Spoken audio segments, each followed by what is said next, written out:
Hola, ¿cómo están, estimados colegas? Esta es una pequeña cápsula que he decidido prepararle para todos ustedes con la finalidad de establecer cuáles son en realidad aquellos elementos que llegan a persuadir en los jueces. Hemos analizado en repetidas oportunidades cuáles serían nuestros argumentos, cuáles serían nuestros alegatos y en el fondo también cuáles serían nuestros derechos, garantías, el procedimiento, en fin. Pero más allá de eso, quiero ingresar a la parte volitiva, es decir, vamos a refrendar los valores, vamos a tratar de ingresar en la mente de qué es lo que está pensando el juez y de qué manera podemos nosotros llegar a persuadirlo. Y bueno, para esto vamos a recurrir nosotros a diferentes bibliografías, las cuales nos van a ayudar a dar certeza de que realmente podemos estar en la razón. Y así lo hemos denominado el tema, que persuade a los jueces, y son apuntes que establece la ciencia. Para ello vamos a primero recomendar un importante libro del cual hemos extraído todo lo que voy a decir en el transcurso de este pequeño o esta pequeña cápsula, el cual está basado en el Rhetorical Approach de Science, el mismo que establece a partir de qué momento construye la autoridad jurisdiccional su enfoque, y en ese sentido también la ciencia establece esos contextos judiciales para poder realizar una valoración. Entonces, nosotros establecemos a este nivel de que realmente existe una base científica de muchos de los argumentos que vamos a manejar enseguida. Bien, ahora estamos listos para poder ingresar al fondo. Hay muchas veces que las personas cuando ingresan a una audiencia, más que todo cuando es la primera vez, de repente pues tenemos nervios, de repente no sentimos esa seguridad, y es que es posible, ¿no? Ahora es diferente cuando tú te encuentras ante un juzgado donde tú ya has tenido repetidas audiencias, un juez que ya conoces de qué manera va a actuar, de qué manera va a pensar, ¿verdad? Pero puede ser muy diferente la historia cuando tú de repente vas a otro lugar, de repente vas a otro distrito y te encuentras con otras autoridades. Desde el fiscal de materia, la policía y todos son diferentes. Entonces tienes que pensar que no dejamos de ser humanos. Es decir, los jueces no son distintos. En este sentido, pueden también ser persuadidos o persuadidas. Y es importante que conozcamos la manera o cómo podríamos hacerlo. Entonces, diremos nosotros que los estudios que se habían realizado desde hace mucho tiempo atrás, por ejemplo, han demostrado que siempre los jueces han necesitado de un abogado que les hable primero, antes que nada, al punto, que sea claro y que no se vaya por las ramas, digamos así. ¿Qué significa eso? Que el juez, cuando te proporciona la oportunidad que tú puedas hacer esos alegatos, esa fundamentación, debes de recurrir y usar realmente esos 10 o 15 o 20 minutos posiblemente que te permita la autoridad jurisdiccional y sacarle provecho. Un consejo particular: para que vayas a hacer una correcta fundamentación, tienes que establecer primero, invocar la norma habilitante para poder, por ejemplo, invocar un incidente, invocar un recurso, una excepción. Entonces ingresarás por invocar la normativa habilitante. Luego te aconsejo también que veas de aplicar el derecho vulnerado. Dile a la autoridad jurisdiccional cuál es el derecho vulnerado con precisión. Es decir, estás en una audiencia y vas a hablar de que se ha vulnerado el debido proceso, pero el debido proceso tiene tres vertientes, como ustedes conocen: la trilogía del debido proceso, que es principio, derecho y garantía. Pero ahí existen mucho más que tres elementos que son vertientes del mismo debido proceso. Entonces, ¿en cuál de estas vertientes estaría habiéndose vulnerado el derecho? ¿Correcto? Entonces tú lo que tienes que hacer es eso, establecer. Segundo, o mejor, tercero, tienes que también indicar cuál es el agravio que está sufriendo tu cliente. Como resultado de esa vulneración a ese derecho, pues tiene un agravio, el cual va a significar un problema para tu cliente. Eso debes decirle y establecer claramente. Y por último, el ofrecimiento de prueba. Si tú puedes haber invocado la norma habilitante, puedes haber indicado además cuál sería el derecho, el principio o la garantía que se habría vulnerado, ¿no? Le has dicho también el agravio con claridad al juez, pero si no has ofrecido tu elemento de prueba, lamentablemente hay muchos incidentes que en audiencia se han llegado a rechazar únicamente por la falta de ofrecimiento de prueba. Entonces debes de tomarlo muy en cuenta a tiempo de utilizar la palabra. Por eso es que recuerdo el estudio que realizó Robinson en el 2002, Aldiser, otro jurista, el 2003, Boros el 2011, han coincidido unánimemente que los abogados vayan al punto rápido y que no se vayan por las ramas. Además también han coincidido en que los abogados, a tiempo de poder ingresar a una audiencia, tengamos que prepararnos. Eso significa el realizar una estructura de nuestra argumentación jurídica, o ya sea nuestros escritos cuando vamos a presentar nuestros memoriales, ¿no? Y no sean de esta manera convencionales, sino que sean ya de una estructura mucho más fresca, mucho más abundante, mucho más novedosa, actual, intrépida, intelectual, que es lo más importante, ¿no es cierto? Y para ello, por ejemplo, podemos recurrir a los esquemas de interpretación normativa o también a través de los silogismos jurídicos, cuando hablamos de por ejemplo, la primacía mayor, la primacía menor, ¿no es cierto? Podríamos ver por ahí. Además también el modus ponens, correcto. Es decir, cuando tú manejas una estructura, tú puedes establecer realmente una correcta fundamentación, un alegato efectivo, ¿no es cierto? Bueno, pasemos a lo siguiente, en el cual ya cuando nosotros intentamos persuadir al juez, el juez tiene una mirada hacia ti y eso empieza desde la presencia. Entonces es cierto, lamentablemente el dicho cuando me comentan, te tratan como te ven. Entonces tú como abogado pues tendrás que vestirte acorde a la situación. He visto en algunas oportunidades algunos videos en los que el juez en el Perú, por ejemplo, llamó la atención a uno de los abogados que elaboraba el alegato y le dijo que dentro de su juzgado debería de estar de corbata. Evidentemente ese tipo de situaciones pasan ya por demás posiblemente a lo que es las atribuciones del juez. Sin embargo, si el hábito no hace al monje, pero lo distingue. Por lo tanto, la recomendación de su servidor es que siempre traten de vestir adecuadamente para poder llegar a persuadir al juez, ¿no es cierto? De esa manera, pues los jueces también van a ver en ti un grado de honestidad, mirándolos de frente y hablándole cuando tú te vas a poner al adversario, estableciéndole cuál, uno a uno, cuál de esos argumentos son los que tú vas a atacar, son los que tú vas a observar. Esto pues estará checando en todo caso el juez, quien será realmente la persona que vaya a indicar o valorar.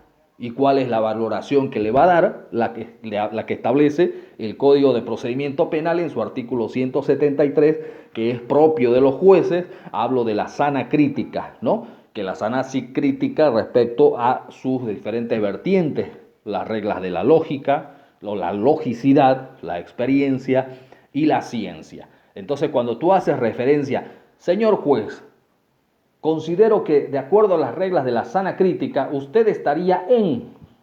Dile cuál de esos elementos de la sana crítica será la regla de la lógica, será pues la regla de la experiencia, será pues la regla de la ciencia. Ahora bien, en una audiencia tampoco es bueno que tengas la necesidad de hacer que tu clima dentro del mismo pueda ser influenciado por algunos valores o disvalores, por alguna situación posiblemente política. A ninguno de los jueces les gusta que se los pueda señalar o influenciar con una situación política o tal vez emocional en sus decisiones.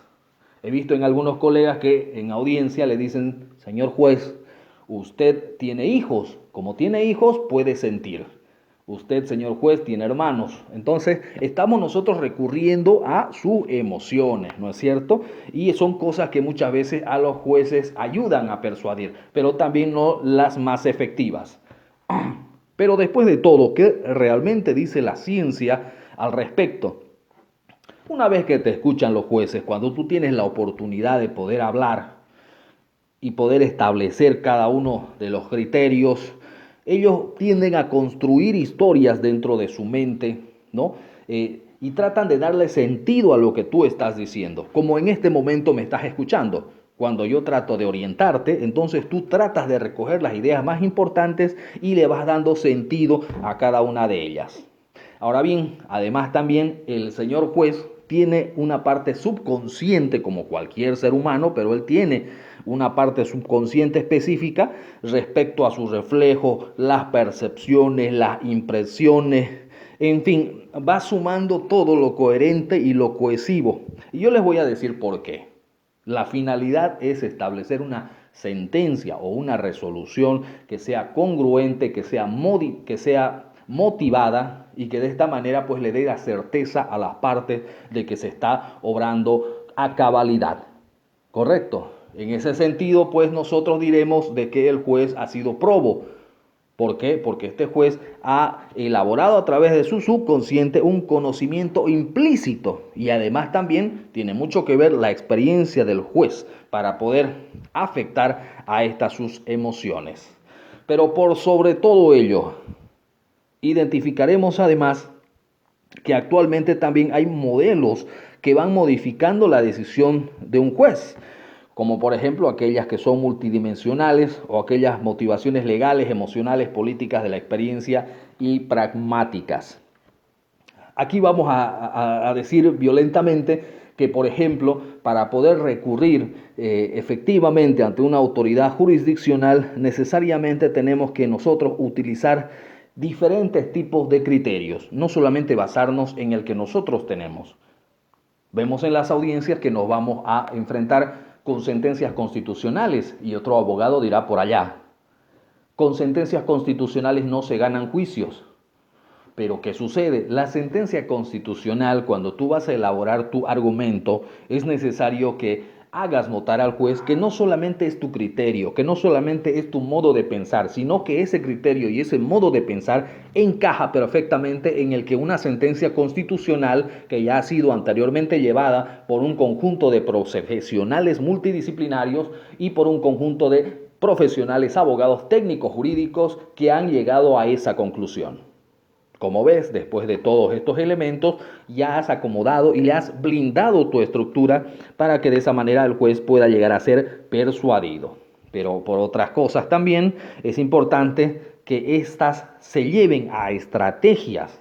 Por ejemplo, el juez piensa en cómo convencer a los otros jueces del órgano colegiado o decide pensando en lo que pudiera decidir posteriormente el juez superior. El juez sabe que si él emite una resolución o un auto interlocutorio de una medida cautelar, que tú vas a llegar a apelar, y si llegas a apelar necesariamente esa misma resolución, ese auto interlocutorio va a llegar a otra autoridad superior y a este se convertirá en juez acuo. El juez superior revisará, va a revisar si es que realmente la decisión del juez inferior se acomoda a derecho.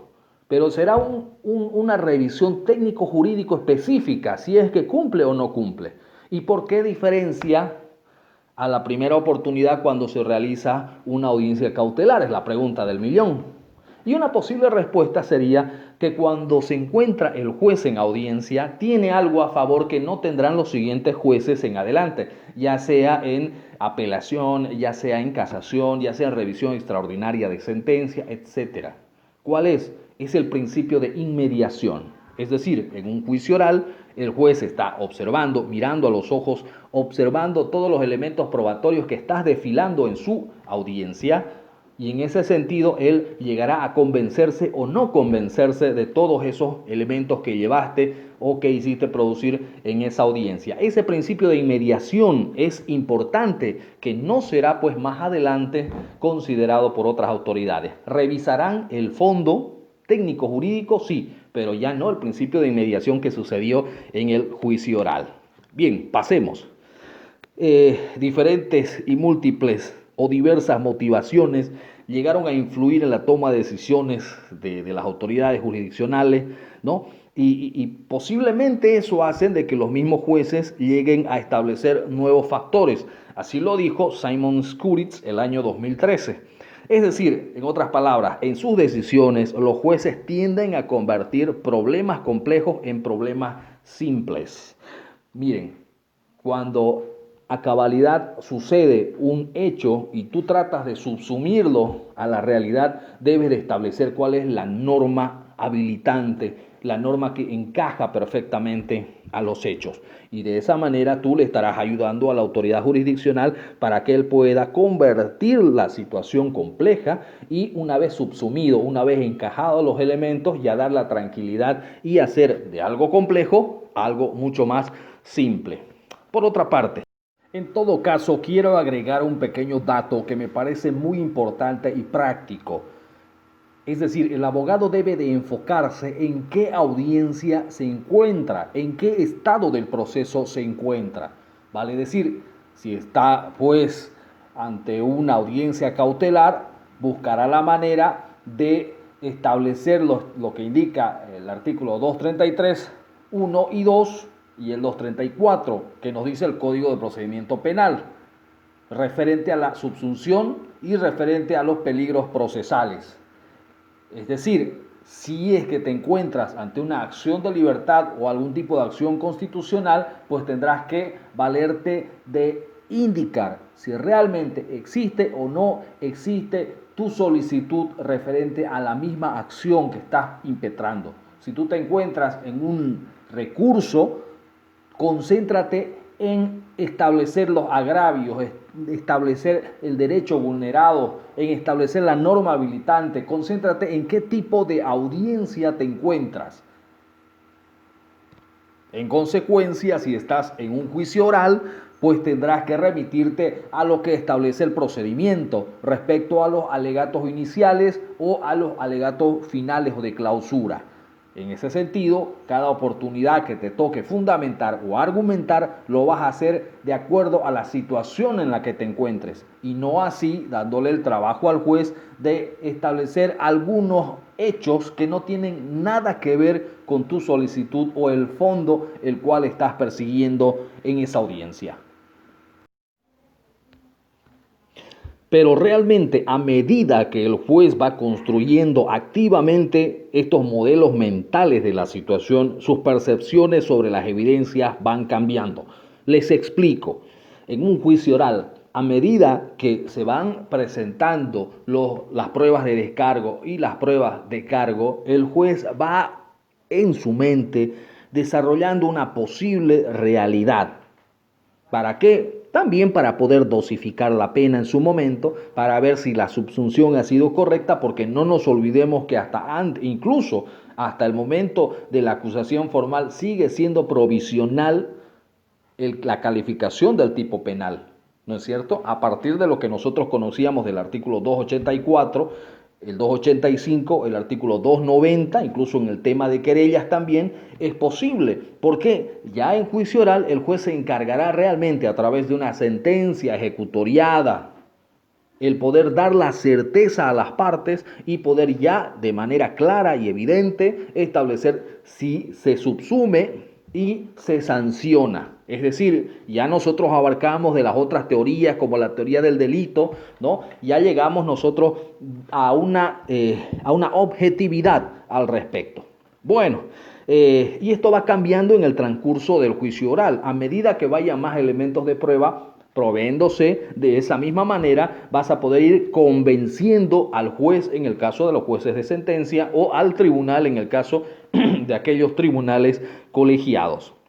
Para terminar, el resultado final de lo que una vez fue visto como un caso complejo se convierte en una decisión directa y aparentemente fácil. Así dice, una que no está motivada por la inclinación política o los sentimientos personales del juez, sino que es algo que el juez tiene por motivado los hechos y la evidencia. en su momento inicial había sido pues prueba indiciaria, porque eso es lo que nos pide para poder emitir una medida cautelar, únicamente que sean elementos de convicción. Ya posteriormente, para nosotros ver a través del Ministerio Público que se haga una acusación particular, ya presentarán los elementos de prueba, serán elementos de prueba, ya no serán pues indicios, serán elementos de prueba para llegar a judicializarlos en el juicio oral y de esa manera esos elementos de prueba se puedan convertir en prueba contundente.